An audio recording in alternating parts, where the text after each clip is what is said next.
bienvenido a Share Fun Vibe, el lugar que se presenta las noticias, información y todo lo que sería corriente en el mundo de viajes.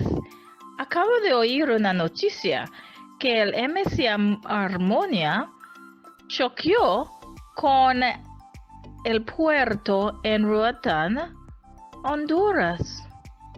Dios mío, hay personas que se llamaron la atención cuando vieron que el cruise ship MSC Harmonia fue llegando a una velocidad demasiado rápido cuando hoy día llegó a Roatán, Honduras. Y por mala suerte no pudo evitar llegar demasiado junto con el puerto.